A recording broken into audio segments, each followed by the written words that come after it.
How did your teacher take things too far when humiliating a student? I was halfway through my second mile when my left ankle folded sideways, snapped, and I went down hard on the track. Coach Lester blew his whistle from across the field. Barbie, get up! We don't have time for drama! I tried to push myself up, but my ankle was already swelling against my shoe. The pain shot up my leg like electricity. Coach, I think something's broken. He jogged over, clipboard in hand. Broken? Let me guess. You need your mommy to kiss it better? I tried to put weight on it and immediately crumpled. The stress was making my shoulder want to jerk, but I forced it still. I'd managed to hide my Tourette's from everyone at school for 3 years. I wasn't about to blow it now. Coach, I can't stand on it. Look, it's already purple. He crouched down and grabbed my ankle without warning. I screamed. Oh, come on. This is exactly why girls don't belong in real athletics. Stop being so dramatic. You're literally grabbing my broken ankle. That's when his face changed.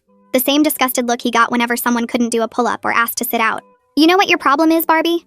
You're weak. You're a soft little girl who runs crying to authority the second things get hard. I was still on the ground. Your daddy obviously wanted a son, so now I have to toughen you up since he gave up.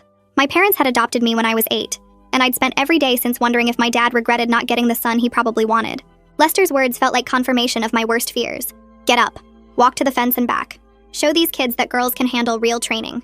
The other kids had stopped running and were watching now. Kate Lee looked horrified. The boy I'd been trying to work up the courage to ask to prom was watching me get humiliated by a PE teacher. Liam was filming on his phone until Lester yelled at him to put it away. I tried to stand again. My ankle buckled immediately and I went down harder this time, my head hitting the track. Pathetic! You want to be treated like a helpless little princess? Fine. Crawl to the fence. Maybe crawling will teach you that female athletes need to be twice as tough. What? You heard me, drama queen. Crawl. Show everyone what happens when girls think they can compete without earning it. I needed PE to graduate. My parents had already paid for cap and gown rental. Plus, if I stood up to Lester and caused a scene, my tics would definitely start. The stress and pain were already making my neck want to snap sideways. So I crawled. The track was rough concrete mixed with rubber pellets. It tore up my knees and palms within 10 feet. Behind me, I could hear Lester addressing the class. Take a good look, everyone. This is what happens when girls aren't pushed to be tough. When they're coddled and told they're just as strong as boys. Kate started crying. Coach, this is insane. She needs a doctor. Oh, great. Another bleeding heart girl who thinks feelings matter more than strength. You want to join your girlfriend down there, Lee? Every movement sent lightning through my ankle. I could feel the pieces of my bones grinding together. Halfway to the fence, I threw up. The pain was making me dizzy and nauseous. Lester just laughed. And there it is!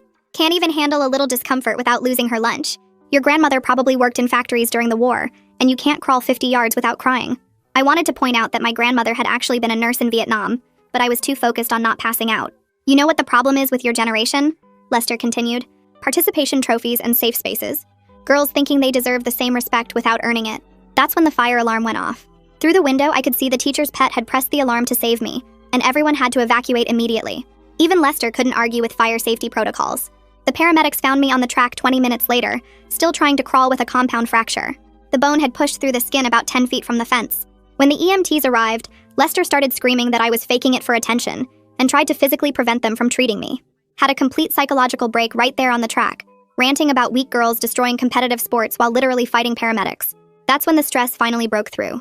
My head started snapping to the side, my shoulder jerking up toward my ear. After 3 years of perfect control, my Tourette's was fully visible to everyone. Suddenly he collapsed on the floor, and the paramedics were asking what I did to him. I couldn't understand what they were asking because my head kept snapping sideways, and my shoulder was jerking up toward my ear over and over. One paramedic was kneeling next to Coach Lester checking his pulse while the other two turned their attention to me. My ankle was screaming, and I could see the white edge of bone sticking through my skin near my shoe. The taller paramedic with the buzz cut started cutting away my shoe with trauma shears, and I threw up again from the pain. He didn't even flinch, just kept working while his partner held my shoulders steady. My tics were firing so fast I couldn't control anything anymore, and everyone was staring. The kids from class were still standing around the track in clusters, and I could see phones out even though teachers were yelling at people to put them away. The paramedic cutting my shoe finally got it off and my ankle looked wrong, swollen to twice its normal size with purple and black bruising spreading up my calf. The bone fragment was pushing through the skin about 3 inches above my ankle, and there was blood, but not as much as I expected. The shorter paramedic with the dark hair asked me what happened, and I tried to explain about falling during the mile, but my words kept getting interrupted by my head jerking. He looked confused and glanced at his partner who was now wrapping something around my leg to stabilize it. The pain when he touched it made everything go white for a second, and I heard myself screaming. That's when Kate ran over and started talking really fast to the paramedics. She told them Coach Lester made me crawl 50 yards on a broken ankle, and when they tried to help me earlier, he physically blocked them and started screaming. The lead paramedic's whole face changed and went completely still. He pulled out a notebook and started writing while his partner pulled out a radio and called for a second ambulance. Kate was crying while she talked and pointing at the track where you could see the trail I'd crawled with spots of vomit and blood. The paramedic asked her name and wrote it down, then asked if anyone else saw what happened. Kate said the whole PE class saw it, and at least 15 people watched me crawl, while Coach Lester gave a speech about girls being weak. The paramedic with the notebook looked over at Coach Lester, who was still unconscious on the ground, and said something into his radio about possible assault and requiring police response. They got a backboard under me and strapped me down, which made my tics worse because I couldn't move my arms. My shoulder kept trying to jerk up, but the straps held it down, and the feeling of being trapped made me panic. The paramedic kept asking if I was cold because I was shaking so hard, but I couldn't explain that my body just does this now that I'd lost control. They lifted me onto the stretcher and started rolling toward the ambulance, and I could see all my classmates watching. Finn was standing with a group of guys, and he looked away when I made eye contact. Liam still had his phone out filming until a teacher grabbed it. The inside of the ambulance was bright white and smelled like chemicals, and the paramedic started cutting off my PE clothes to check for other injuries. He found the scrapes on my knees and palms from crawling and photographed them with a camera he pulled from a cabinet. Every time the ambulance hit a bump, the pain in my ankle shot up my leg like lightning, and I kept throwing up into a bag they gave me. My tics were still going, and the paramedic finally asked what was wrong with my neck and shoulder. I tried to say it was nothing, but he kept waiting for an answer. The ambulance pulled into the ER bay, and suddenly everything was moving really fast. They wheeled me through automatic doors into a room with bright lights, and immediately 6 people in scrubs surrounded me. Someone was cutting off the rest of my clothes while someone else was starting an IV in my arm. A woman with gray hair kept asking me questions about allergies and medications, but I couldn't focus because my head wouldn't stop jerking. She asked again about my neck, and this time I just said it out loud for the first time to anyone at the school. I told her I have Tourette's syndrome, and her face didn't change at all. She just wrote it down on her clipboard and kept asking other questions. A doctor came in and examined my ankle without touching it much, just looking at the bone sticking through and the swelling.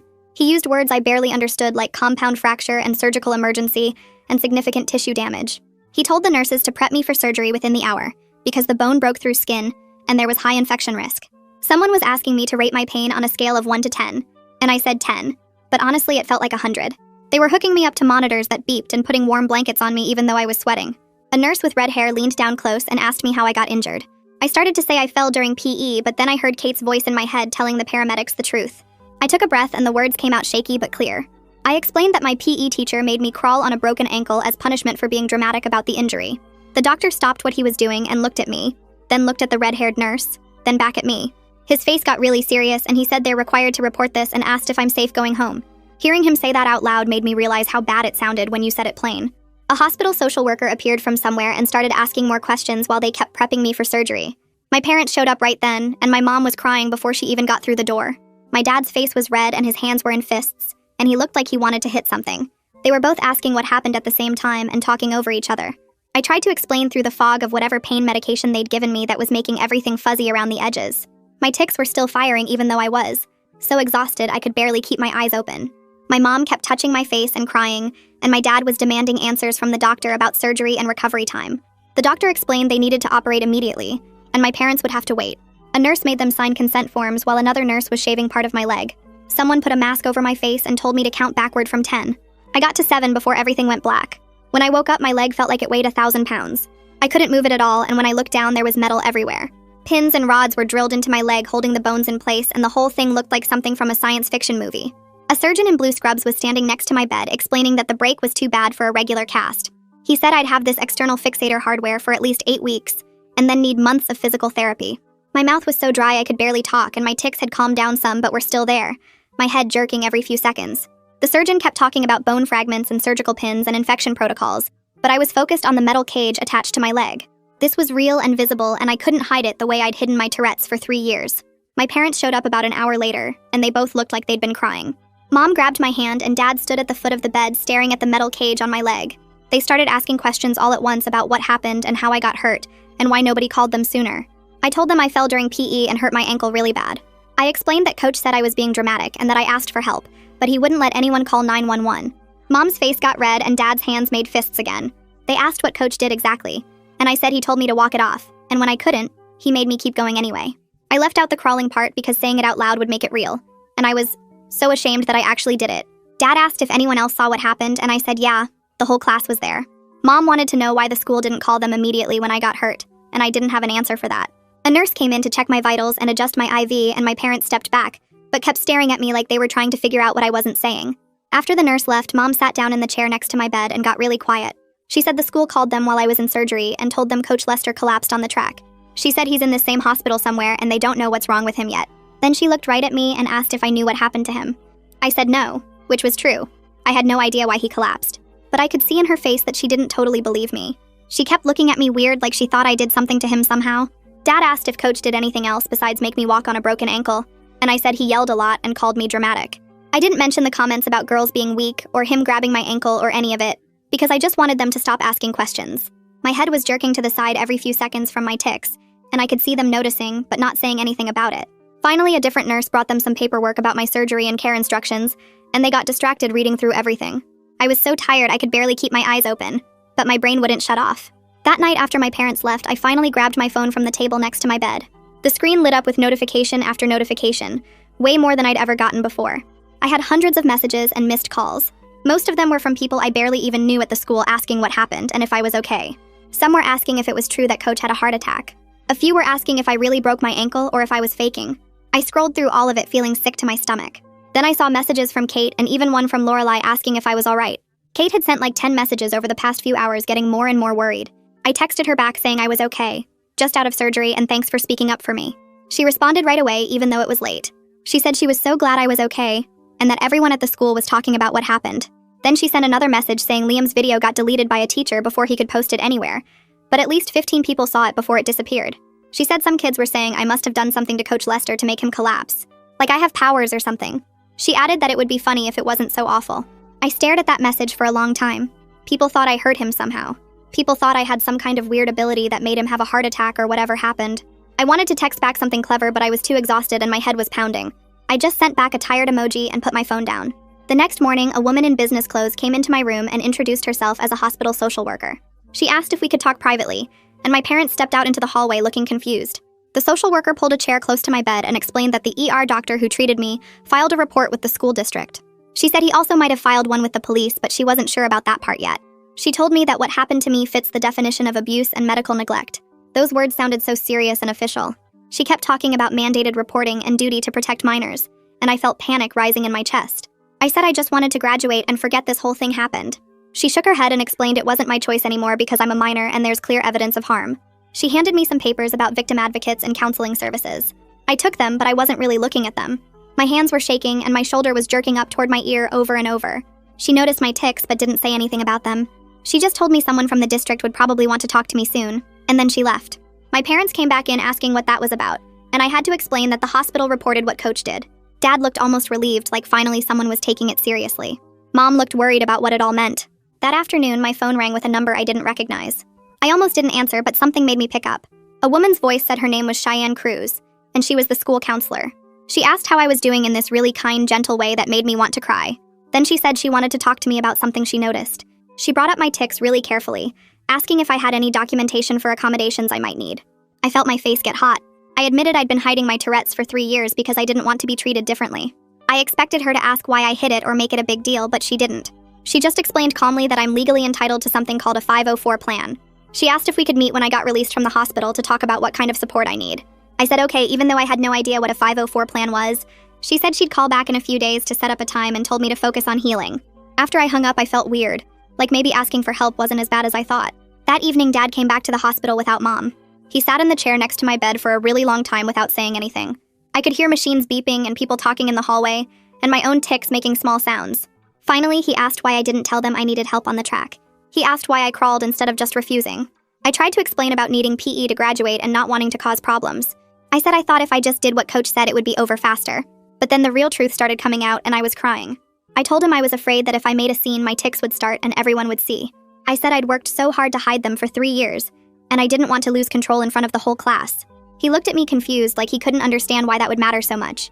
He started to say something, but then stopped and just sat there looking at my leg in its metal cage. The silence stretched between us until I couldn't take it anymore. I started talking before I could stop myself, words tumbling out about how I'd been hiding my Tourette's since we moved here 3 years ago. I told him I wanted to be normal, wanted to be the kid he and Mom hoped for when they adopted me. My shoulder jerked up toward my ear twice while I talked, and I didn't try to stop it. He opened his mouth like he was going to say something, but then a nurse walked in to check my vitals and the moment evaporated. She wrapped the blood pressure cuff around my arm and asked how my pain was on a scale of 1 to 10, while Dad just sat there staring at his hands. 3 days later, they discharged me with a wheelchair I didn't know how to use properly, and crutches I couldn't even try yet because of the external fixator. The metal cage around my leg stuck out at weird angles with pins going straight through my skin into the bone. I caught my reflection in the hospital bathroom mirror before we left and barely recognized myself. The girl staring back had a metal apparatus bolted to her leg, and visible tics she couldn't hide anymore. I was trading one disability I'd successfully hidden for another one that announced itself to everyone who looked at me. The discharge nurse loaded me up with prescriptions for pain medication and infection prevention, and instructions for keeping the pin sites clean. Mom pushed my wheelchair while Dad carried the folder of paperwork, and we made our way to the car in silence. At home, they'd set me up in the downstairs guest room because stairs were impossible with the fixator. Mom had rearranged all the furniture and bought special pillows for elevating my leg, and moved a TV in from somewhere. She kept asking if I needed anything and adjusting things, and I could tell she was trying really hard, but had no idea what to say about anything that happened. She'd made my favorite foods and stocked the mini fridge she'd put in the corner with drinks and snacks. Every time she came in to check on me, she looked like she wanted to have a serious conversation, but then just asked about my pain levels instead. Dad mostly stayed upstairs or in his office, and the few times he came to check on me, he stood in the doorway like he wasn't sure if he should come in. The school sent homework packets the first week with a letter saying I was excused from PE for medical reasons, and they'd work out alternative credit so I could graduate. There was information about tutoring services if I needed help keeping up with classwork while recovering. But there was no mention of Coach Lester or any investigation or anything about what the social worker said would happen. The letter was signed by the principal, and it felt weird and formal, like they were pretending the crawling and the bone breaking through my skin and Coach fighting the paramedics never happened. I read it 3 times looking for something, anything, that acknowledged what he did to me. Kate texted asking if I got the same generic letter, and when I said yes, she sent back a bunch of angry face emojis. Kate came to visit after school the first week and brought notes from our classes and homework assignments the teachers wanted me to have. She sat on the edge of my bed, carefully avoiding my leg, and told me Coach Lester was still in the hospital. She said rumors were flying about what was wrong with him. Some kids thought he had a heart attack. Others said it was a nervous breakdown. A few were saying I cursed him somehow, or that I had powers that made him collapse. Kate rolled her eyes at that last one, but I could tell some people actually believed it. She said the whole school was talking about what happened on the track and everyone had different versions of the story. I asked Kate what she actually saw, and she took a breath before describing it. She said Coach Lester was screaming at the paramedics about me faking for attention and getting more and more worked up. His face was bright red and he was sweating through his shirt. When the paramedics tried to get past him to reach me, he physically blocked them and started ranting about girls destroying competitive sports. Then he grabbed his chest and just collapsed right there on the track. Kate said it was scary, but also he'd been red-faced and sweating for a while before that, like maybe it was building up. She said one of the paramedics immediately started working on him, while the other 2 focused on me, and then the second ambulance arrived. Kate pulled out her phone and showed me a message from Lorelai saying she was sorry she didn't pull the fire alarm sooner. Kate explained that Lorelai had been watching from inside the building doing track timing, and saw the whole thing through the window. She watched me fall and ask for help and then start crawling. Lorelai knew pulling the fire alarm would get her in serious trouble, but she did it anyway because she could see I needed help, and Coach wasn't going to allow it. Kate said Lorelai felt guilty for not acting faster. Like maybe if she'd pulled it right away, my ankle wouldn't have gotten as bad. I wanted to tell Lorelai she saved me, but I didn't have her number and wasn't sure what to say anyway. My first physical therapy appointment was awful. Just moving my leg a few inches caused shooting pains that made me gasp, and my tics immediately got worse from the stress. My head was snapping to the side every few seconds, and my shoulder kept jerking up. Aurora Peterson, my physical therapist, noticed right away, but didn't make it weird. She just asked casually if I had Tourette's, and when I nodded, she made a note on her clipboard.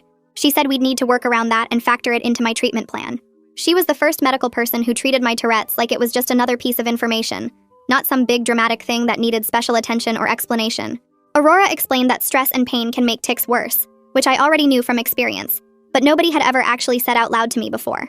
She said we needed to build that into how we approached my physical therapy, so we weren't making things harder than they had to be.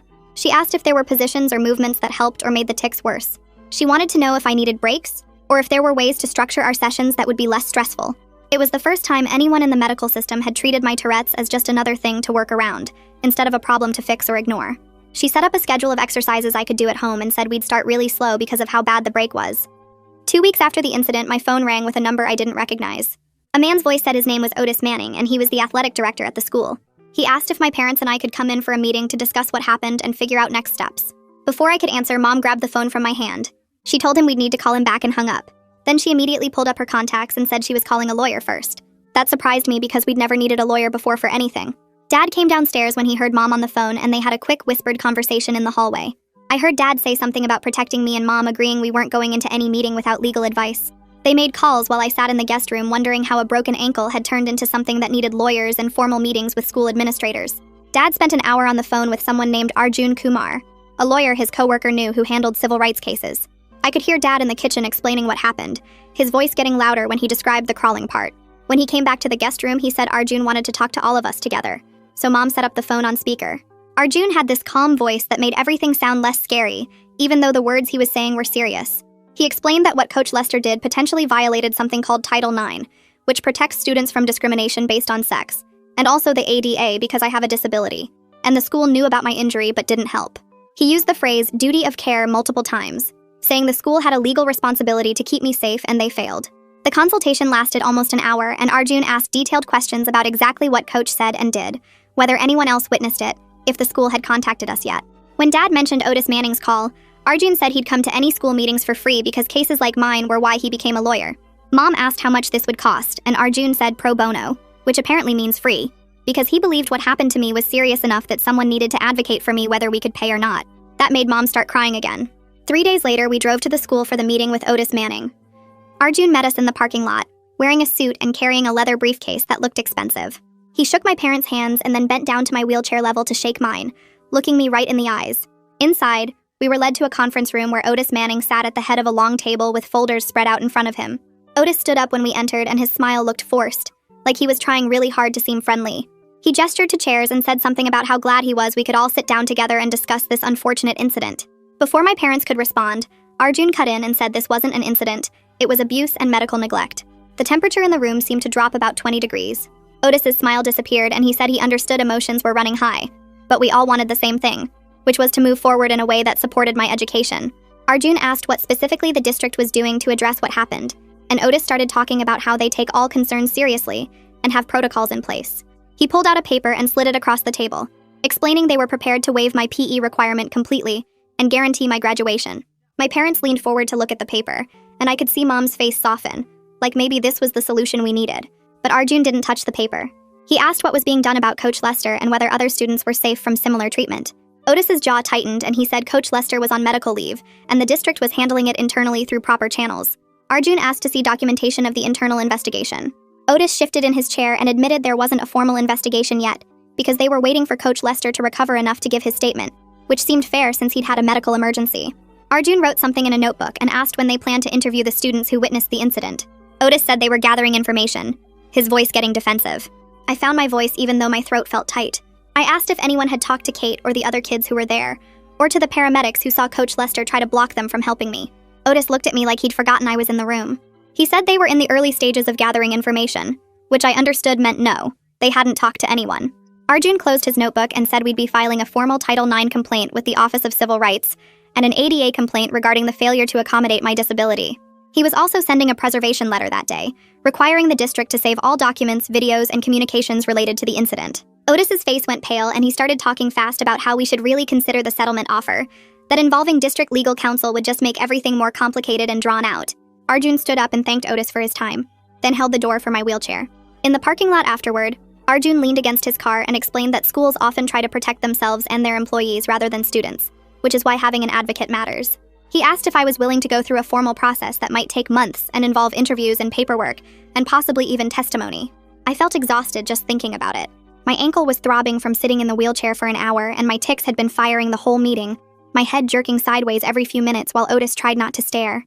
Part of me wanted to just take the PE waiver and hide in my house until graduation, pretend none of this ever happened. But I kept thinking about what Kate said, that other people saw everything. What if Coach Lester did this to someone else because the school covered it up? What if there was another girl who fell and got hurt and he made her crawl too? That night I couldn't sleep because my brain wouldn't shut off. I kept replaying the meeting and Otis's face when Arjun mentioned the complaints, how quickly he'd gone from friendly to defensive. Around midnight, I wheeled out to the living room where my parents were watching TV with the sound low. I told them I wanted to file the complaints because what happened to me was wrong and the school was trying to cover it up. Dad's whole face changed and he looked at me the way he used to when I was little and did something that made him proud. Mom squeezed my hand and said they'd support whatever I decided. The next morning, Cheyenne Cruz came to our house for the 504 plan meeting. She arrived with a whole folder of papers and sat down at our kitchen table like this was completely normal. She'd already prepared a draft based on our phone conversation, and she walked us through each accommodation. Movement breaks so I could leave class if my tics got bad. Testing in a separate room so I wouldn't worry about disturbing other students. Permission to leave class without explanation if I needed to. Extra time on assignments if my tics made it hard to write. She'd even included stuff I hadn't thought of, like being excused from presentations if my tics were too severe that day, and having a quiet space available at the school where I could go to calm down. She explained each one carefully and asked if there was anything else I needed. I looked at the papers spread across the table. at all these accommodations I could have had for the past 3 years if I'd just asked. Cheyenne must have seen my face because she said a lot of students hide disabilities because of stigma and fear, and that's exactly why these protections exist, so students don't have to choose between getting help and fitting in. I picked up the papers and started reading through each thing listed. Movement breaks whenever I needed them. Testing alone so my tics wouldn't bother other kids. Permission to leave without explaining why. Extra time if my shoulder was jerking too much to write properly. I made it through the first page before the tears started because I'd spent 3 years forcing my body to stay still in class until I got home and could finally let the tics happen. All that energy wasted on hiding when I could have just told someone and gotten help. My head jerked sideways hard and I didn't try to stop it. Cheyenne pushed a box of tissues across the table and waited while I cried. Mom put her hand on my shoulder. When I could talk again, I asked why nobody told me these things existed, and Cheyenne said lots of kids hide their disabilities because they're scared of being treated different or called out. She said that's the whole point of these protections, so students don't have to choose between getting support and fitting in. Dad signed the papers and Cheyenne said she'd file them with the school that afternoon. 2 days later, Arjun called to say he'd submitted the formal complaints to the district. I was in my wheelchair in the living room doing homework when my phone rang. He explained that he'd filed a Title IX complaint about gender discrimination and an ADA complaint about disability discrimination. Plus, he'd sent letters to the school demanding they keep all records and videos from that day. He said things would probably move fast now that there was official paperwork. Sure enough, the next morning, a woman named Liv called. She said she was the district investigator assigned to my case and needed to schedule a time to interview me. Her voice was professional but not cold. She asked when would work, and I said any time because I was home recovering. We set it up for Friday afternoon. That same day, I got a letter from the principal saying the district takes all allegations seriously, and a full investigation would be conducted. The letter felt fake, like they were just covering themselves. I showed it to my parents, and Dad said it was exactly what Arjun predicted, the school protecting itself instead of actually caring. My phone buzzed with a text from Kate. She said everyone at the school was talking about the complaints. Some kids were saying I was trying to get Coach Lester fired over an accident and that I was being dramatic. But other kids were defending me and saying they'd seen him be mean to students before, especially girls. She said one girl told her that Coach Lester once made fun of her for asking to sit out during her period. Another kid said he'd heard Coach Lester tell girls they were naturally weaker than boys and shouldn't expect to compete. Kate said she was telling everyone what really happened, that he made me crawl with a broken ankle. The next day, I got a message from Finn. I saw his name pop up and my stomach did a weird flip because I'd been planning to ask him to prom before everything happened. The message said he was sorry about what happened to me and hoped I was okay. It was nice but also kind of empty. Like he didn't really know what to say. I read it 3 times trying to find some deeper meaning, but it was just a basic sympathy message. I realized my crush had been based on him being cute and popular, not on actually knowing him as a person. I typed back thanks and left it at that. Friday came and Liv showed up at our house right on time. She had a woman with her carrying recording stuff who she introduced as the court reporter. Liv was maybe 40 with dark hair pulled back and she shook my hand gently, careful of my wheelchair. She asked where would be comfortable to talk, and we set up at the dining room table. The court reporter set up her machine and Liv opened a folder full of papers. She explained that everything I said would be recorded and typed up and I could take breaks whenever I needed. Then she asked me to describe what happened starting from when I fell. I took a breath and started talking. I told her about my ankle snapping and Coach Lester telling me to get up. I described him grabbing my broken ankle and me screaming. I told her about him saying girls don't belong in real sports and that my dad wanted a son. My voice shook when I got to the part about crawling. I had to stop twice because my hands were shaking so bad I couldn't hold my water glass. Liv didn't rush me. She just waited and said, take your time. I told her about the track tearing up my knees and throwing up from the pain. I told her about Coach Lester laughing and talking about participation trophies while I crawled. I told her about the bone pushing through my skin and him blocking the paramedics. When I finished that part, my whole body was shaking and my tics were firing hard. Liv asked about my Tourette's, and if Coach Lester knew. I explained that I'd hidden it for 3 years because I didn't want to be treated different. I said the stress from the injury and his abuse made me lose control, and everyone saw my tics for the first time. I told her I'd been so scared of people knowing that I'd exhausted myself every day suppressing everything. She wrote notes and asked if Coach Lester ever made comments about girls before this. I started remembering all these little things I'd pushed aside. Comments about girls being naturally weaker. Jokes about periods making us emotional. Suggestions that we were too sensitive for competitive sports. He'd say stuff like girls needed to prove themselves twice as hard, or that we were only good at sports that didn't require real strength. I'd heard him tell girls they were being dramatic about injuries, or that they needed to toughen up. Liv's pen moved fast across her paper. She asked if other students heard these things, and I said yes. It happened in front of the whole class regularly. After Liv left, I felt completely drained. That night, Kate texted saying Liv had interviewed her too. Kate said she told them everything, including the speech about participation trophies and girls thinking they deserve respect without earning it. She said Liv's face got really serious during that part, and she wrote a lot of notes. Kate said Liv asked her to describe exactly what she saw and heard, and Kate told her about me crawling and throwing up and Coach Lester laughing. She said other kids were being interviewed too. 3 days later, Arjun called again. He said he'd gotten a copy of the paramedics' report, and it was solid evidence. He read me parts of it over the phone, It said Coach Lester was physically preventing emergency medical people from accessing the patient. It said he became more and more worked up and combative when questioned about my injuries. It documented that he was screaming about me faking for attention, while I had a compound fracture with bone visible through the skin. The report said the paramedics had to call for police backup because Coach Lester was interfering with medical care. Arjun said this was huge because it was official documentation from neutral witnesses who had no reason to lie. He said the paramedics' statements would be hard for the school to dismiss or explain away. I asked what happens next, and he said Liv would finish her investigation and write a report with findings. Then the school board would decide what to do. He said it could take a few more weeks, but the evidence was strong. That night, I sat in my wheelchair looking at all the papers spread across my desk. The 504 plan with all the accommodations I could have had. The complaint documents Arjun filed. The letter from the principal. My phone with messages from Kate and Finn and other kids. Everything felt huge and scary, but also like maybe something was actually going to change. 3 weeks later, I rolled through the front doors of school in my wheelchair, and every head in the hallway turned to stare. My 504 plan was active now, which meant I had accommodations for my Tourette's and my mobility issues. But that didn't make the stairs any less intense. My head jerked sideways as I wheeled toward my first class, and I heard someone whisper something I couldn't quite make out. My shoulder jumped up toward my ear, and I forced myself to keep moving forward. The external fixator on my leg stuck out from under my loose pants, metal pins and rods holding my bones together while they healed. I made it to English class, and the teacher helped me position my wheelchair at an accessible desk. My tics were firing constantly from the stress, little movements and sounds that I couldn't control anymore. Some kids looked away quickly when I caught them staring. Others smiled sympathetically. A few just kept staring like I was some kind of exhibit. I got through English and then history, my tics getting worse with each passing minute. By the time second period ended, I was exhausted and my leg was throbbing from sitting upright. I texted my mom that I needed to go home, and she came to pick me up. The next day, I tried again, and this time I made it to lunch. In the cafeteria, I wheeled up to the table where Kate and some other kids were sitting. A few people moved over to make room for my wheelchair. I was eating my sandwich when I heard voices from the table behind me. One girl said something about me faking my tics for attention, just like Coach Lester said I was faking my injury. My face got hot and my tics spiked, my head snapping to the side twice in quick succession. Before I could say anything, Kate stood up and turned around. She told them that faking doesn't break bones or require surgery, and maybe they should think before they talked about things they didn't understand. Her voice was loud enough that other people at nearby tables looked over. The girls who'd been whispering looked embarrassed and went back to their food. Kate sat back down and squeezed my hand under the table. After lunch, I was wheeling toward my next class when a girl I recognized but didn't know well stopped me in the hallway. She looked nervous and kept glancing around like she didn't want anyone to hear. She said Coach Lester made her run laps last semester when she asked to sit out for cramps. He told her she was being a baby about normal biological functions, and that girls needed to learn to push through discomfort. She asked if she could give a statement to the investigator, and I gave her Liv's contact information that Arjun had shared with me. She thanked me and walked away quickly, and I sat there in the hallway feeling like maybe I wasn't the only one he'd treated badly. By the end of that week, Arjun called to tell me that Liv had contacted him with an update. 3 other students had come forward with complaints about Coach Lester's treatment of female athletes.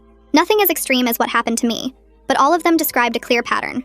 He dismissed their medical concerns, made comments about girls being naturally weaker, and pushed them to prove themselves in ways he never demanded from male students. Arjun said this was important because it showed a pattern of gender-based harassment, not just one bad incident. Then things got worse. Coach Lester's union rep posted a statement on social media defending him as a dedicated teacher being attacked by oversensitive students who couldn't handle real athletic training. The statement said that modern students expected participation trophies and safe spaces instead of being pushed to excel. It suggested that complaints against tough coaches were part of a larger cultural problem where feelings mattered more than performance. I made the mistake of reading the comments section. Hundreds of people were arguing about whether coaches should be allowed to push students. Some people said I was trying to ruin a good teacher's career because I couldn't handle being challenged. Others defended me and pointed out that making an injured student crawl wasn't tough coaching. It was abuse.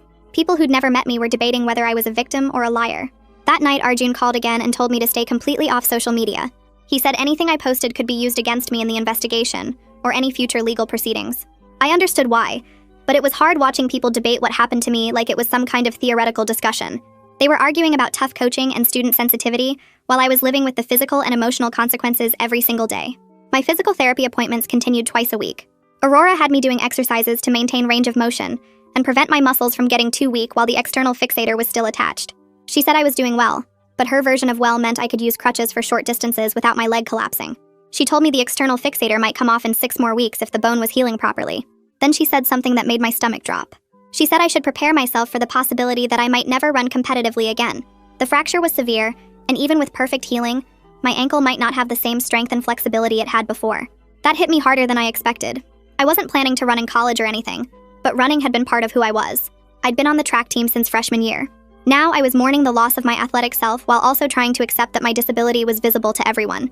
It felt like everything I used to be was stripped away piece by piece. During one of my sessions with Cheyenne to review my 504 accommodations, she suggested I might benefit from talking to a therapist who specialized in trauma and chronic illness. I was resistant at first because therapy felt like admitting I couldn't handle what happened. But my parents both encouraged me to try at least a few sessions, and eventually I agreed. The therapist's office was small and comfortable with soft lighting and plants on the windowsill. She asked me to tell her what happened, and I went through the whole story again. When I finished, she said what happened on the track was traumatic, and my brain was trying to process it while also dealing with the physical injury and the sudden exposure of my Tourette's. She explained that it was normal to feel like my identity was shifting, and that grief over losing abilities was real even if other people didn't understand it. She said trauma wasn't just about the event itself, but about how it changed the way I saw myself and the world.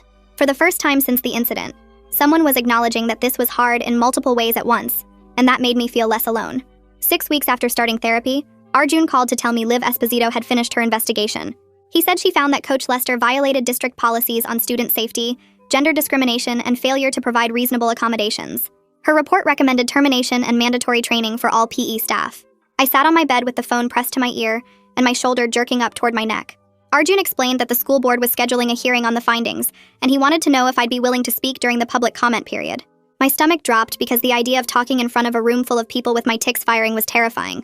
But I was also angry that the school had tried to sweep everything under the rug, and if I didn't speak up, they might find a way to protect Coach Lester anyway. I told Arjun yes, I wanted to speak. He said we'd prepare together and he'd make sure I was ready. The next week, Arjun came to my house with a legal pad and helped me write a statement that was factual and calm. He said the board needed to hear what happened and what needed to change, not an emotional rant that they could dismiss. We worked through several drafts, focusing on specific details like the fall, the crawl, the bone breaking through my skin, and Coach Lester blocking the paramedics. Arjun had me practice reading it aloud while my tics happened. My head would jerk sideways in the middle of a sentence and he'd just wait for me to continue. He said the point was to stop trying to suppress my tics during the actual meeting, to let them happen naturally so I wasn't exhausting myself trying to maintain control. We practiced until I could get through the whole statement without stopping, even when my shoulder jumped or my neck snapped to the side. Arjun said I was ready and he'd be sitting right there in the audience if I needed support. The night before the board meeting, I couldn't sleep. I kept thinking about standing up in front of everyone with my Tourette's fully visible, with people staring and judging. Around midnight, my dad knocked on my door and asked if he could come in. He sat on the edge of my bed in the dark, and we were quiet for a long time. Finally, he said he needed to tell me something he should have said weeks ago. He told me he never wanted a son instead of me. He said when they adopted me at 8 years old, he and Mom were just hoping to give me a stable home and help me heal from everything I'd been through before. He admitted he didn't know how to help when I was struggling with my Tourette's diagnosis, so he stayed quiet and hoped I'd come to him if I needed support. He said his silence made me think he was disappointed in me, and that was his biggest failure as a parent. I started crying and my tics got worse, my head jerking hard to the left. Dad put his hand on my shoulder and said he was proud of me for speaking up about what Coach Lester did, for not staying quiet like he had. He said I was braver than he'd ever been, and he was sorry it took him so long to tell me. We talked until almost 2 a.m. about my adoption, and his fears about being a good parent, and how we both needed to be more honest with each other. When he finally left my room, I still couldn't sleep, but I felt lighter than I had in years. The school board meeting room was packed when we arrived. Teachers lined the walls, students filled the back rows, parents sat in the middle section, and I even saw a reporter with a camera near the door. My mom wheeled me down the center aisle, and I spotted Kate and Lorelai sitting together in the front row. Lorelai gave me a small wave, and Kate smiled at me with tears already in her eyes. Finn was there too, sitting with some other kids from the school, which surprised me because we'd barely talked since the incident. The board members sat at a long table at the front of the room, shuffling papers and talking quietly to each other. Coach Lester wasn't there, but his union rep sat in the front row with a lawyer in a dark suit. Several teachers got up during public comment to speak in support of Coach Lester. They described him as tough but fair, a dedicated educator who pushed students to be their best. One teacher said he'd been coaching for 20 years, and sometimes old school methods seemed harsh to modern sensibilities, but they got results. My stomach turned because they were erasing what he did to me, making it sound like I just couldn't handle real coaching. The union rep spoke and said Coach Lester was persecuted for doing his job, that students today were too sensitive and couldn't handle discipline without claiming abuse. He said the district was throwing away a good teacher's career to appease an overly emotional student. When it was my turn to speak, Arjun helped me wheel up to the microphone at the front of the room. My tics were going wild, my head jerking to the side every few seconds, and my shoulder jumping up toward my ear. I started reading my statement and my voice shook, but I pushed through. I described falling on the track and asking Coach Lester for help. I described him grabbing my broken ankle and telling me to walk it off. I described crawling 50 yards on the track while he lectured the class about girls being weak and dramatic. I described throwing up from the pain and him laughing. I described the bone pushing through my skin and Coach Lester blocking the paramedics from treating me. My My tics kept firing, but I didn't try to stop them. I explained that I'd hidden my Tourette's for 3 years because I was afraid of being treated differently. I said Coach Lester's abuse proved that fear was right, that asking for help or showing weakness would be used against me. I told the board that if they didn't hold him accountable, they were telling every girl athlete in the district that their safety didn't matter, that they had to be twice as tough as boys just to be treated with basic respect. I said the investigation found violations and recommended termination, and anything less than that would be the district choosing to protect an abuser instead of students. When I finished, Kate stood up to speak next. She described watching me crawl and throw up while Coach Lester gave his speech about participation trophies and girls thinking they deserve respect without earning it. She said she tried to protest, and he threatened to make her join me on the ground. She said she'd never forget the sound of my screaming when he grabbed my broken ankle, or the way he blocked the paramedics from helping me. Then Lorelai spoke and explained that she'd been inside timing lapse when she saw everything through the window. She said she pulled the fire alarm because she could see I needed help, and Coach Lester wasn't allowing it. She said she broke the rules because following them would have meant watching a student suffer, and she'd make the same choice again. The last person to speak was a woman I didn't recognize. She introduced herself as Ingrid Rollins and said she'd graduated from our school 5 years ago. She described similar treatment from Coach Lester when she was on the track team. She said he made her run sprints when she told him she was having an asthma attack, told her she was faking to get out of practice. She said he regularly made comments about female athletes being naturally inferior and needing to prove themselves. She said she never reported it because she thought that was just how coaching worked, that being tough meant accepting abuse. She said seeing what happened to me made her realize it wasn't normal coaching, it was abuse, and she wished she'd spoken up years ago so maybe he would have been stopped before he broke my bones. I told them I didn't do anything, that I'd been on the ground with a broken ankle the whole time while he was yelling at the paramedics. One of them stayed with Coach while the other two focused on getting me stabilized and loaded into an ambulance. My head kept jerking to the side and my shoulder was jumping up toward my ear, and everyone could see what I'd been hiding for 3 years. At the hospital, they took me straight to surgery because the bone had pushed through my skin and there was infection risk. When I woke up, I had a metal external fixator drilled into my leg, pins and rods holding everything together. The social worker came the next day and explained that the ER doctor had filed reports with the school district and possibly the police because what happened fit the definition of abuse and medical neglect. I just wanted to graduate and forget this ever happened, but she said it wasn't my choice anymore since there was clear evidence of harm. The school sent homework packets and a letter saying I was excused from PE for medical reasons, but there was no mention of any investigation into what Coach did. My parents hired Arjun Kumar, a civil rights attorney who explained that what happened potentially violated Title IX and basic duty of care.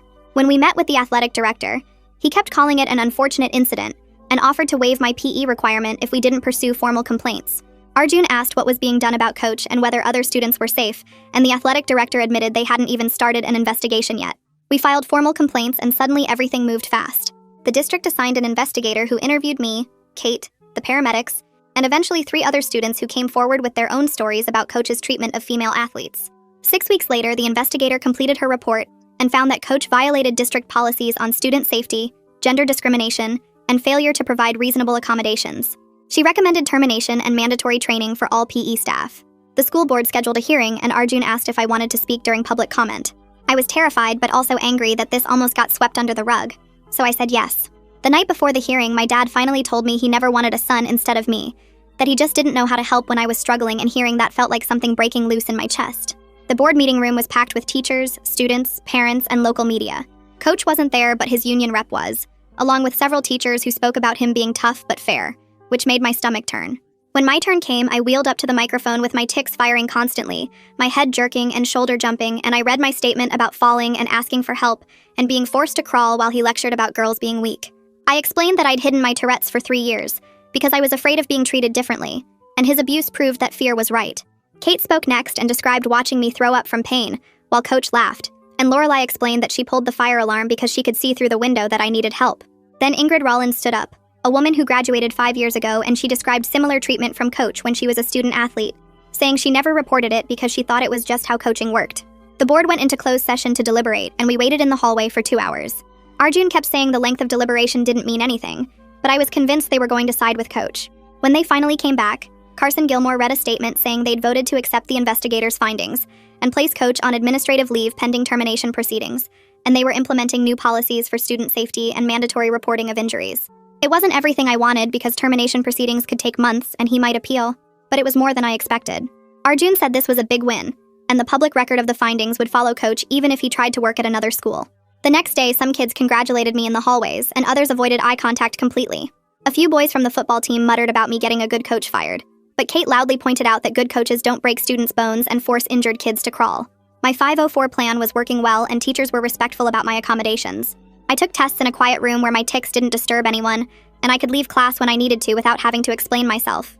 8 weeks after surgery, the external fixator came off and I got a walking boot instead, which felt like freedom even though I was still using crutches for longer distances.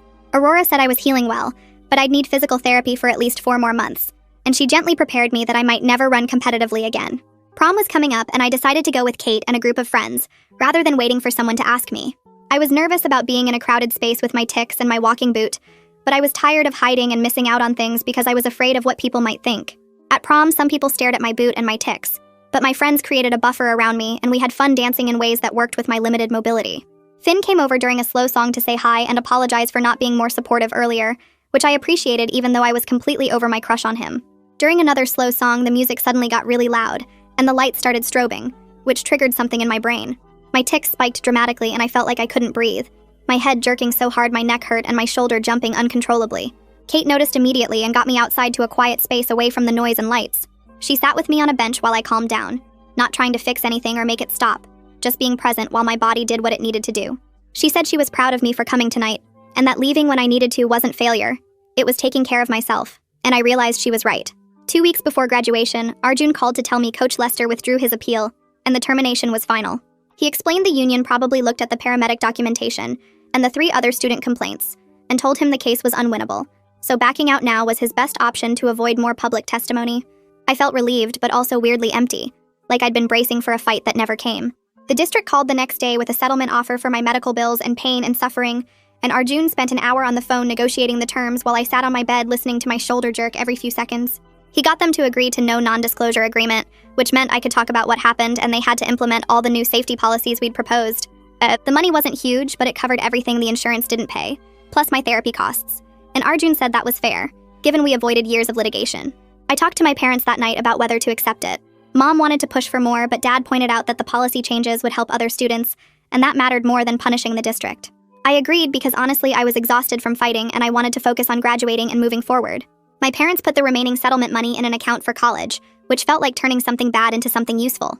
Finals week hit hard because I was still dealing with constant pain in my ankle and the fatigue from my tics firing all day. But my 504 accommodations made it manageable. I took tests in the quiet room where I could stand up and pace when my leg hurt, and all my teachers gave me extensions when I needed them. Kate studied with me most nights and helped me stay focused when the pain made it hard to concentrate. By the last exam, I knew I was going to graduate on time, which had felt impossible 2 months ago when I was in a wheelchair wondering if I'd ever walk normally again. The school announced the new PE policies during morning announcements the Friday before graduation. They called it the Student Athlete Safety Initiative and listed all the requirements including mandatory first aid certification for coaches, immediate medical evaluation for any injury, and specific protocols for students with disabilities. They didn't mention my name, which I actually preferred because I wanted the policies to matter on their own, not just as a response to one incident. Some kids clapped when the announcement finished, and I saw a few teachers nodding like they approved. Ingrid Rollins messaged me that weekend asking if I wanted to get coffee. We met at a place near campus, and she told me about her experience with Coach Lester 5 years ago, how he made her run until she threw up and told her she was weak for complaining. She said seeing me speak up at the board meeting helped her process what happened to her, made her realize it wasn't normal coaching, it was abuse. She'd started working with the district to review past complaints that had been dismissed or ignored, trying to find patterns of behavior that should have raised red flags years ago. Talking to her felt important because it proved this wasn't just about me, it was about a system that failed multiple students. My physical therapy appointment that week brought news I'd been expecting but dreading. Aurora checked my range of motion and my strength and said I could try light jogging in another month, but competitive running probably wasn't realistic given how badly my ankle had been damaged. The bones healed, but the soft tissue trauma and the way the fracture affected my gait meant I'd never have the same speed or endurance. I felt sad hearing it said out loud, but not devastated like I would have been before all this happened. I was learning that my worth wasn't tied to my athletic performance, that I could be valuable and strong in other ways. Aurora smiled when I told her that and said I'd come a long way from the scared kid she met in the hospital. I spent Sunday afternoon writing a post on my private social media about living with Tourette's and what happened with Coach Lester.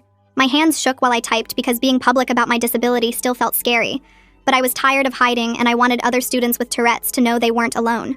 I explained how I'd suppressed my tics for 3 years, how the stress of the injury made me lose control, how I was learning to accept my body instead of fighting it constantly. I hit post before I could change my mind, and then closed my laptop because I couldn't handle watching the responses come in. When I checked later that night, most comments were supportive, people saying they had similar experiences or thanking me for being open. A few were weird or judgmental, but Kate helped me delete those and reminded me I didn't owe anyone access to my story. Graduation day arrived warm and sunny. I got ready slowly because my ankle was sore from all the walking I'd been doing lately, and my tics were active but manageable. I pulled on my cap and gown over my dress, grabbed my single crutch, and met my parents in the living room. Mom started crying immediately, and Dad hugged me carefully so he wouldn't knock me off balance. We drove to the school, and I lined up with my class in alphabetical order. Kate was a few rows ahead and turned around to wave at me. I could see Lorelai near the front, and even Finn was there looking proud of himself for making it on time. When they called my name, my parents stood up in the audience crying those proud parent tears that make you embarrassed and happy at the same time. I saw Kate and Lorelai cheering, and Finn was clapping too, and Cheyenne was in the teacher section smiling at me. I walked across the stage with my crutch, and my head jerked sideways right as I reached for my diploma. But I didn't care anymore who saw. The principal handed me the folder, and I turned to face the audience. And it felt like victory because 3 months ago I was crawling on a track with a broken ankle thinking my life was over. I wasn't the same person who fell that day. The girl who hid her disability and believed her worth depended on being normal. I was someone different now.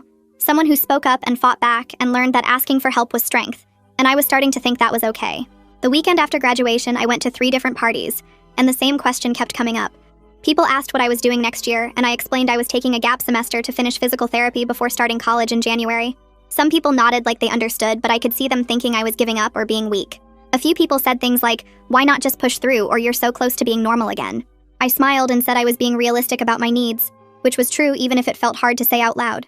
Kate stood next to me at one party, and when someone made a comment about me taking the easy way out, she jumped in and said, "Recovery takes time and rushing it would be stupid." I was grateful she had my back, but also learning to defend my own choices without needing someone to rescue me. At another party, someone asked what I wanted to study, and I said education policy, because I wanted to work on student safety and disability rights. The person looked confused, like they expected me to say something normal like business or nursing. I explained that what happened to me showed how broken the system was, and how much power advocates could have when they refused to be quiet. They nodded, but I could tell they thought I was being dramatic, or making my whole life about one bad thing that happened. But I knew it was more than that. It was about making sure other students didn't have to crawl on broken bones or hide who they were to feel safe. Kate and I were sitting on her back porch a few days later talking about college, and she mentioned we should room together. I said that sounded good, and she laughed and said she was already used to my tics and my middle-of-the-night ice pack routine, so we would be perfect roommates. It felt good to have someone who knew all my stuff and still wanted to live with me. We started looking at dorm options online and making lists of what we needed to bring. Kate kept making jokes about how she would handle my stuff, and I would handle hers, and we would figure it out together. I realized I was excited about college in a way I never was before because I wasn't going to hide anymore. Cheyenne called me the next week and asked if I could come in for a quick meeting. I drove to the school and met her in her office, and she had this big smile on her face. She told me the district had received 5 new requests for 504 plans from students with Tourette's and other disabilities after seeing me speak at the board meeting. She said my visibility gave other students permission to ask for help instead of suffering in silence like I had. I felt proud but also sad that it took something so awful to make other kids feel safe enough to speak up. Cheyenne said change happens slowly, but every student who asks for accommodations makes it easier for the next one. She thanked me for being brave even when it was hard, and I told her she was the one who helped me understand I deserved support. One morning in early summer, I texted Kate and asked if she wanted to go to the track with me. She said yes immediately and picked me up 20 minutes later. We drove to the school and I felt my stomach get tight as we walked through the gate. The track looked the same as it always had, just rubber and concrete in an oval. I stood at the starting line where I fell and waited for the panic to hit, but it didn't come. Kate asked if I wanted to try walking a lap, and I said yes, even though my ankle was already sore from the drive over. We started walking slowly, me with my crutch and Kate matching my pace without making it obvious she was slowing down for me. The sun was hot and my shoulder jerked a few times, but I kept going. When we got to the spot where I had crawled, I stopped and took a breath. Kate stopped too and waited without saying anything. I looked at the ground and remembered throwing up from the pain and hearing Coach Lester laugh. Then I looked up at the fence I had been trying to reach and realized I didn't need to get there anymore. I was already past it in every way that mattered. We kept walking and finished the lap together, and it wasn't dramatic or movie-like. It was just choosing to move forward one step at a time. My dad and I started having real conversations after that. We would sit in the living room after dinner and talk about stuff we never talked about before. He told me he didn't know how to handle my Tourette's diagnosis when I was younger, and he was sorry I felt like I had to hide it. He said he thought if he didn't make a big deal out of it, then I wouldn't feel different. But instead, his silence made me think something was wrong with me. I listened and my head jerked sideways, but I didn't try to stop it. He kept talking and said he was learning now what he should have known then, that ignoring something doesn't make it go away, and I deserved parents who saw all of me. A few days later, we were sitting outside, and I finally told him what I had been thinking for years. I said I spent all this time thinking he wanted a different kid, one who wasn't disabled and didn't cause problems. He started crying, which I had only seen him do once before at his mom's funeral. He said he just wanted me to be happy, and he failed to see that his silence made me think he was disappointed in who I was. He told me he never wanted a son instead of me. He just didn't know how to be the dad I needed, and he was sorry it took something this bad to wake him up. I cried too, and we sat there together not trying to fix anything, just being honest for the first time. My mom joined our conversations after that, and the three of us talked about how our family could be more open about hard things. They started learning about Tourette's and asking questions instead of pretending it wasn't there. Mom asked what my tics felt like and if there was anything they could do to help. Dad asked if I wanted to talk about the adoption stuff more because he realized we had never really processed it together. They were trying, and that meant more than getting everything perfect. It felt like finally being seen for who I actually was, instead of who they hoped I would be. I started volunteering with a disability rights organization that worked with schools on accommodation policies. It was part-time and mostly remote, so I could manage it with physical therapy. The work involved reviewing school policies and helping families understand their rights under the ADA and IDEA. I would read through 504 plans and IEP documents and point out where schools were failing to provide proper support. Sometimes I talked to parents whose kids were going through what I went through, and I could tell them it was possible to fight back and win. The organization paired me with a mentor who had been doing this work for 20 years, and she taught me how to navigate the system. It felt good to turn my experience into something that helped others, instead of just carrying it around like a weight. Arjun called a few weeks later and asked if I would speak at a conference about student rights and Title IX cases. My stomach dropped because talking to investigators was one thing, but standing in front of a room full of lawyers and advocates felt huge. He explained it would be a panel discussion with other students who had fought discrimination cases, and my story could help people understand why these protections matter.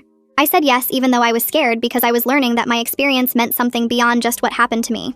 The conference was in August, and I spent weeks preparing my talking points with Arjun's help, practicing while my tics fired and my shoulder jerked because I knew people would be watching. 3 months after graduation, I got a message on social media from a girl named Maya at a school 2 hours away. She said she heard about my case through the news coverage, and she needed help because her volleyball coach kept making jokes about her anxiety disorder and telling her she was too weak for competitive sports. Reading her message felt like looking in a mirror from a year ago, and I knew exactly what she was going through. I sent her links to the disability rights organization I volunteered with and explained how to file a complaint with her school district. I gave her Arjun's contact information and told her she didn't have to handle this alone.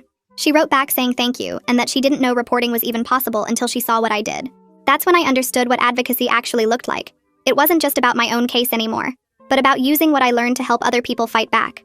My physical therapy appointments with Aurora were getting less frequent as I got stronger and learned the exercises I needed to do at home. She evaluated my progress and said I was ready to transition to a home program, which meant I wouldn't need weekly appointments anymore. Aurora explained I would always have some limits with my ankle and probably develop arthritis when I got older, but I was functional and building strength every day. She showed me the exercises to keep doing and warned me to listen to my body when it said to rest. I thanked her for treating my Tourette's like it was just another thing to work around instead of making it weird or uncomfortable. She smiled and said, "That's what good healthcare looks like, seeing the whole person instead of just their diagnosis or injury." January came fast, and suddenly I was moving into my college dorm for orientation week. I met with disability services on my first day and filled out paperwork for accommodations without feeling ashamed or like I was asking for special treatment. The coordinator was helpful and professional, and she set up testing accommodations and permission to leave class if my tics got bad. I told her about my Tourette's and my ankle limitations, and she typed everything into the system like it was completely normal. When she asked if I had questions, I realized I didn't, because for the first time I wasn't hiding or pretending to be someone I wasn't. Kate arrived the next day with her parents and 2 huge suitcases, and we started unpacking in our tiny dorm room. She helped me arrange my desk and closet so everything was easy to reach with my mobility issues, and we figured out where to put my ankle brace and heating pad. We hung up a photo from graduation that showed both of us smiling in our caps and gowns, me holding my crutch and my head caught mid-tic in the picture. Kate said it was her favorite photo because it showed us being real instead of trying to look perfect. I agreed, and looking at it on our wall made me feel proud instead of embarrassed about everything that showed in that moment. The disability advocacy group on campus held their first meeting during orientation week, and I went by myself feeling nervous but determined. There were about 15 students there with all different kinds of disabilities, including 3 other people with Tourette's, and several with chronic pain conditions. For the first time, I was in a room where nobody stared at my tics or asked invasive questions about my ankle brace. We went around introducing ourselves and sharing what brought us to the group, and I talked about the track incident and fighting my school district.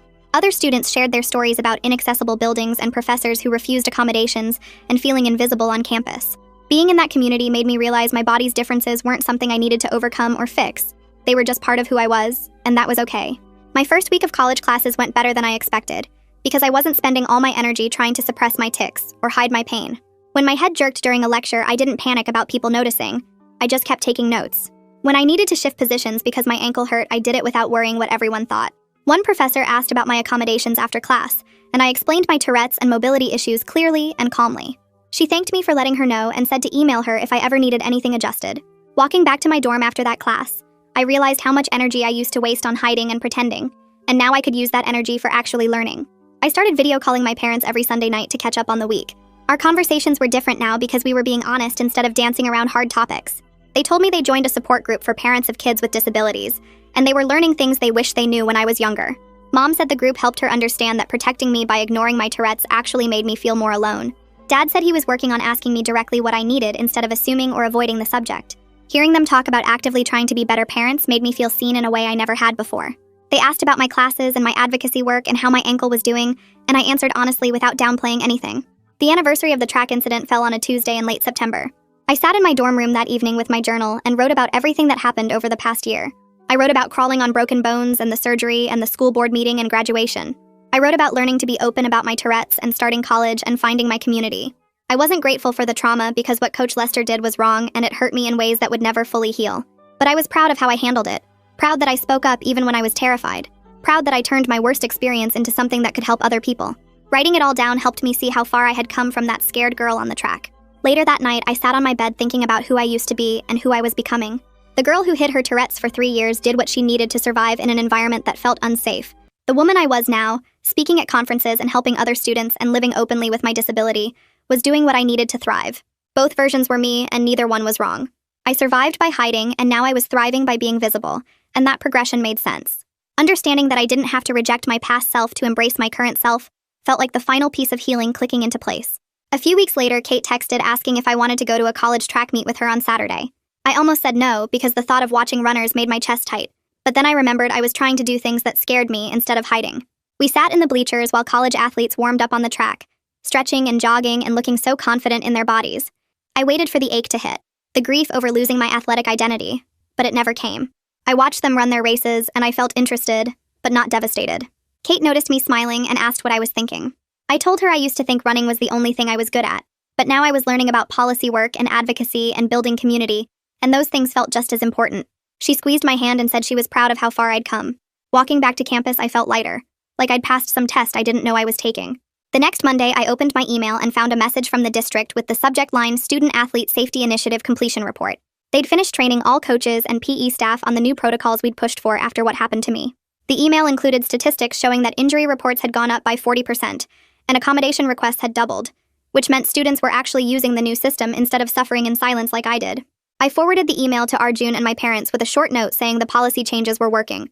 My mom called that night crying happy tears because she could see that my pain had created something that helped other kids. I saved the email in a folder I was keeping of advocacy wins. Small proof that speaking up mattered.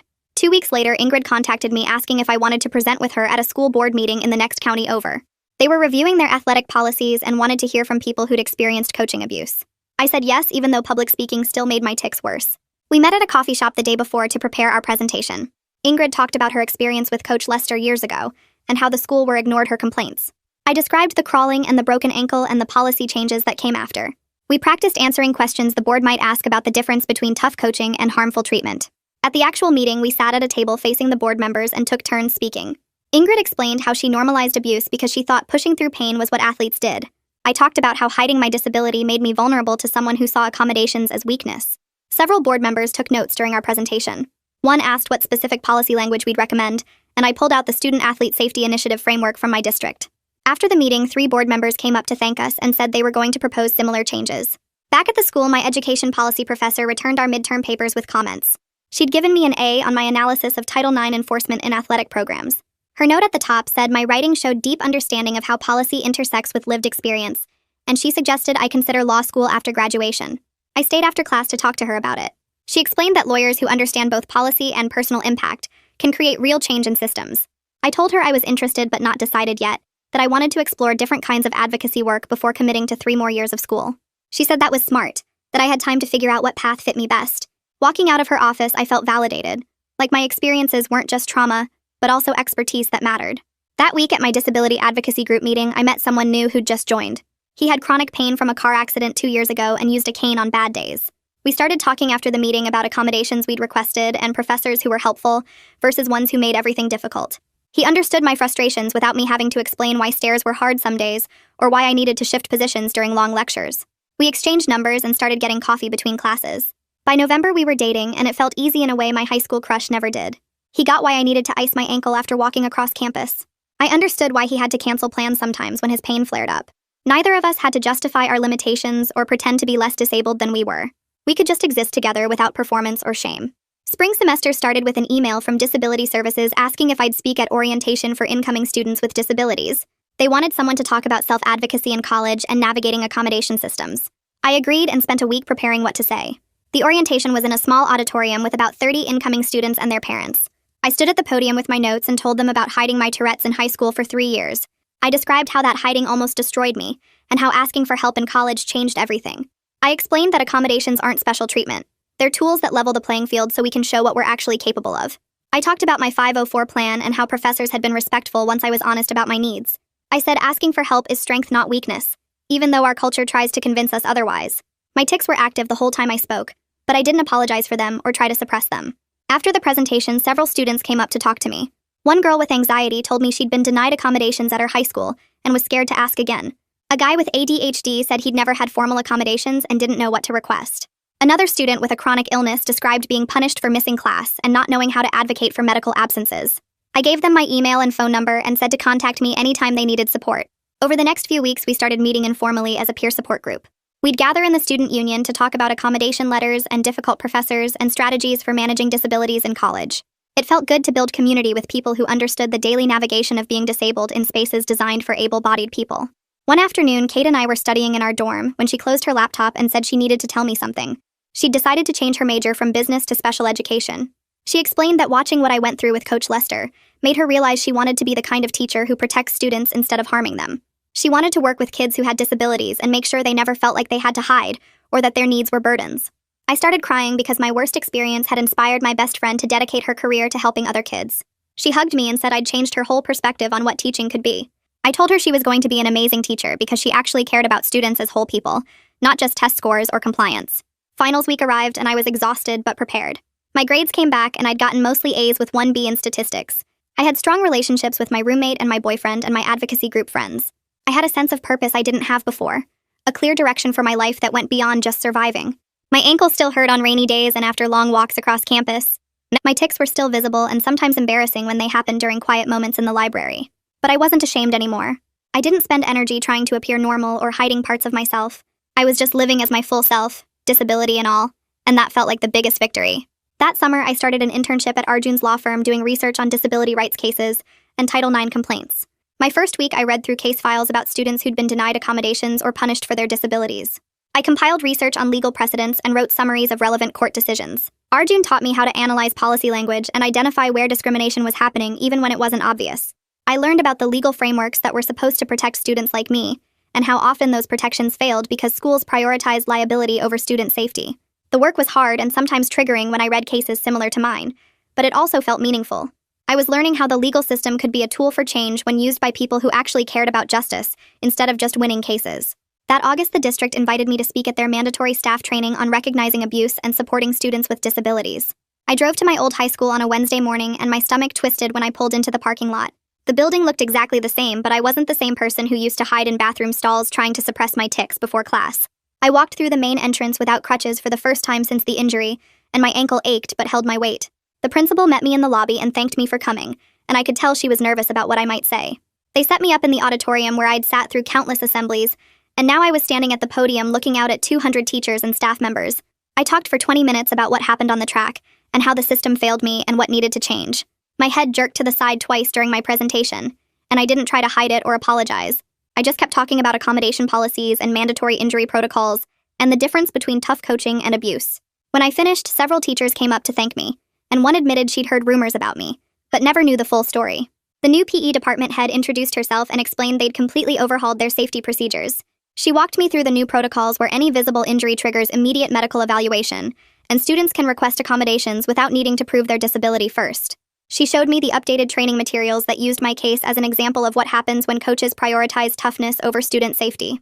Another new PE teacher mentioned that every staff member now carries emergency contact information, and first aid certification is required annually. She said my case changed how the entire district approaches student injuries, and I felt something shift in my chest, knowing that my pain had created real systemic change. I asked to visit the new coach during her office hours, and she welcomed me into her office that still smelled like old gym equipment and sweat. She was young and enthusiastic and immediately asked what accommodations I needed for the meeting. I explained about my Tourette's, and she just nodded and said she'd had several students with tics in her previous school, and asked if I needed anything specific like a quieter space or movement breaks. She treated my disability as simple logistical information instead of a character flaw or something to overcome. We talked about her approach to coaching, and she emphasized that pushing students meant challenging them appropriately while respecting their physical and mental limits. I left her office wishing I'd had a teacher like her instead of someone who saw my body as something to break down and rebuild. My parents had driven separately to attend the training, and afterward we got in the car together. Dad asked if I wanted to stop at the track on our way out, and I looked at the fence line where I'd crawled with a compound fracture. I realized I didn't need to stand there or reclaim that space because it didn't hold power over me anymore. I'd built a life beyond that track, and that moment didn't define me even though it changed everything. We drove past without stopping, and I felt lighter than I had in months. Back at college for sophomore year, I threw myself into disability advocacy work with new focus. The campus group elected me co-chair, and suddenly I was running meetings and coordinating events and training student leaders. We launched a campaign to improve campus accessibility by documenting every building with broken elevators or missing ramps. We created a database of professors who were accommodation-friendly versus those who made students fight for basic rights. We organized training sessions teaching students how to advocate for themselves with difficult professors and navigate the accommodation request process. I was taking an education policy class that semester, and I decided to write my final paper on protecting student-athletes from abusive coaching.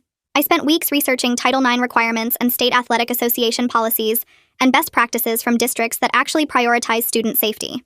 I interviewed Aurora about the physical therapy perspective and Arjun about the legal frameworks.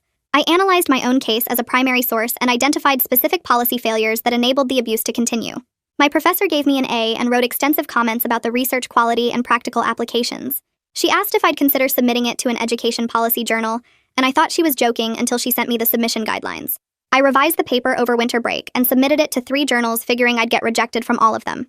2 months later, I got an acceptance email, and suddenly I was a college sophomore with a published article on student safety in athletics. Arjun sent me a congratulatory text saying this was just the beginning of my advocacy career, and I should start thinking about law school.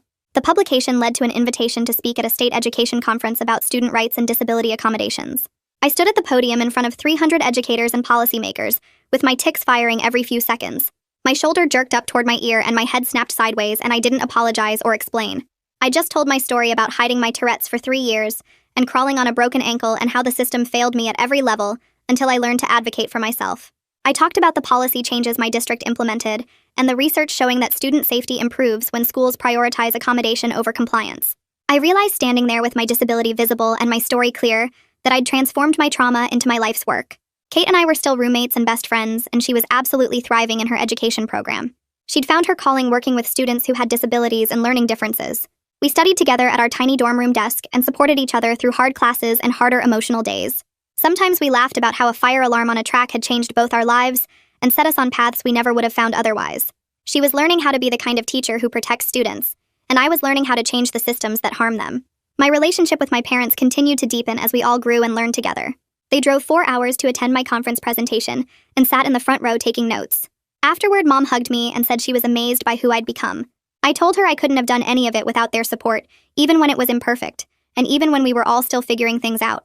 Dad said he was proud of me for taking the worst thing that ever happened and turning it into something that would help thousands of other students. We went to dinner after the conference and talked about my future plans, and they didn't try to fix anything or make suggestions.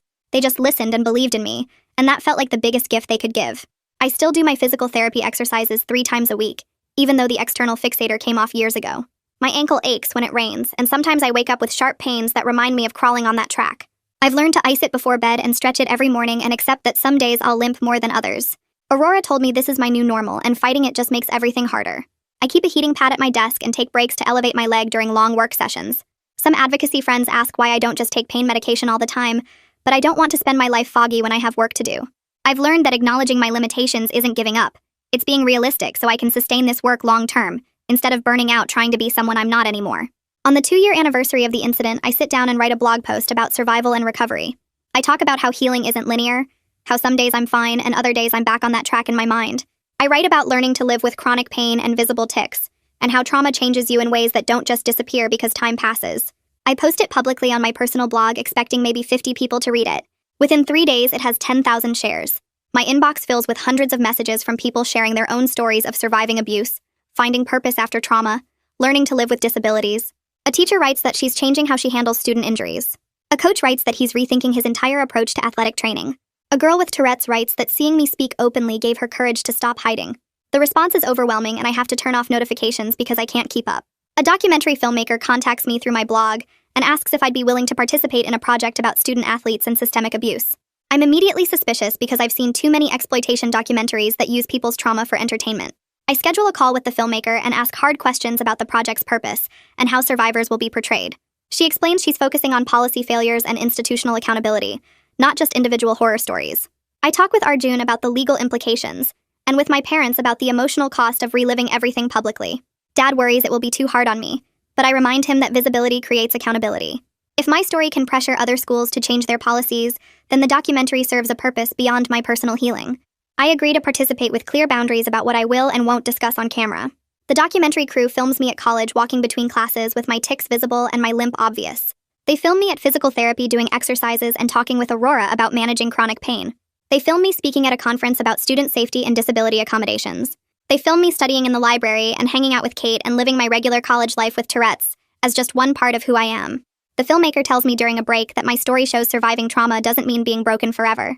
She says I'm proof that being changed by trauma and choosing how to move forward are both possible at the same time. I'm applying to law schools now with a clear focus on education law and disability rights. My personal statement writes itself because I know exactly why this work matters and what I want to accomplish. I write about crawling on a track with a broken ankle and learning that student safety depends on adults willing to prioritize protection over convenience. I write about hiding my Tourette's for 3 years and discovering that accommodation isn't special treatment, it's basic access. I write about the policy changes my advocacy helped create and how I want to spend my career making those changes happen at a systemic level. Every law school essay asks some version of why I want to practice law, and my answer is always the same. I want to be the advocate I needed when I was 17 and hurt and scared. I get acceptance letters from several good law schools, and 3 of them offer significant scholarship money. I'm sitting in my dorm room opening emails when I see one from Arjun with the subject line recommendation. He's attached a copy of the letter he wrote for my applications and tells me I can read it if I want. I open the file and start crying halfway through the first paragraph. He writes that I'm already an advocate, and law school will just give me more tools to do the work I'm clearly meant to do. He describes watching me transform from a traumatized teenager into someone who speaks truth to power and refuses to let institutions hide behind policies and procedures. He says I have the rare combination of personal experience, analytical thinking, and genuine compassion that makes the best civil rights attorneys. I save the letter and read it whenever I doubt myself or wonder if I'm capable of this path. Kate texts me one afternoon that she's engaged and asks if I'll be her maid of honor. Her fiancé is someone she met in her education program, who shares her passion for supporting students with learning differences. I say yes immediately and spend the next 6 months helping plan a wedding while finishing my senior year. The wedding is beautiful and small, and when it's time for my speech, I stand up with my shoulder jerking and my head snapping sideways. I talk about how Kate saved my life by pulling a fire alarm and speaking up when I couldn't speak for myself. I say she showed me what real friendship looks like, and what it means to act when action is required instead of staying silent because it's easier. I tell the story of her crying on the track while Coach Lester yelled, and how she refused to pretend everything was okay just because an authority figure told her to. There's not a dry eye in the room, and Kate hugs me so hard my ribs hurt. I graduate college with honors and a job offer from a nonprofit that works on student safety policy. They want me to start in August, but I've already decided to defer law school for a year to get practical experience. I know my path is clear even if the timing is flexible, and 1 more year of direct advocacy work will make me a better law student when I do start. My parents drive 4 hours to attend my college graduation and sit in the front row taking photos. After the ceremony, Dad pulls me aside and tells me I'm the strongest person he knows. I think about the girl who was afraid he wanted a son instead of a daughter with disabilities and trauma. I think about all the conversations we've had over the past 3 years where we've both admitted our fears and grown beyond them. I tell him I couldn't have survived any of this without him and Mom believing in me even when I couldn't believe in myself. I start my job at the nonprofit in August, and I'm immediately assigned to cases similar to mine. I help students and families navigate reporting abuse and accessing accommodations. I review school policies and identify gaps that allow harm to continue. I train administrators on recognizing and responding to complaints appropriately. Every case reminds me why I survived and what I'm meant to do with the experience I never wanted, but can't change. A mom calls crying because her daughter broke her arm in PE, and the coach told her to stop being dramatic. A student emails because his teacher mocks his stutter in front of the class. A family reaches out because their kid with autism was punished for stimming during a test.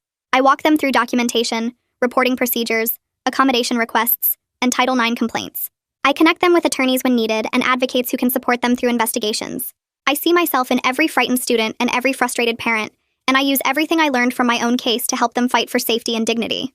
2 years later, I'm standing at a podium in front of my old high school's graduating class as the alumni speaker. My shoulder jerks up toward my ear mid-sentence, but I don't pause or apologize. I just keep talking about asking for help and speaking up when something's wrong. I scan the audience and see a kid in a wheelchair in the front row, and another student whose hands are moving in ways that look like stimming. I hope they hear me when I say they're enough exactly as they are. I tell them that hiding takes more energy than being visible, and that accommodations aren't special treatment. After the ceremony, a mom approaches me with tears in her eyes and says her daughter has anxiety, and hearing me speak made her feel less alone. 3 years after crawling on that track with a broken ankle, I'm doing better than I imagined possible back then. I work full-time at the nonprofit helping families fight for student safety. I have friends who get my tics and my pain without me explaining. I manage my chronic ankle pain with physical therapy exercises and ice packs, and knowing my limits. My tics are visible every single day, and I don't try to hide them anymore. I wake up most mornings with a clear sense of why I'm doing this work. Some days are still really hard when my ankle throbs, or my tics exhaust me, or something triggers memories of Coach Lester yelling while I crawled. But I also have good days filled with winning cases for students and building community with other disabled advocates, and knowing my worst experience became fuel for real change. Last month, I helped a girl whose coach made fun of her panic attacks, and she kept her spot on the team with proper accommodations. Yesterday, I trained a group of PE teachers on recognizing abuse, and they actually listened and took notes. I'm not the same person I was before that day on the track, and I'm glad about that. That girl was hiding her disability and terrified of being different, and convinced her worth depended on appearing normal. The woman I've become knows that disability isn't failure. I know that staying silent doesn't keep you safe. I know that speaking up even when you're scared can change everything for yourself and for people who come after you.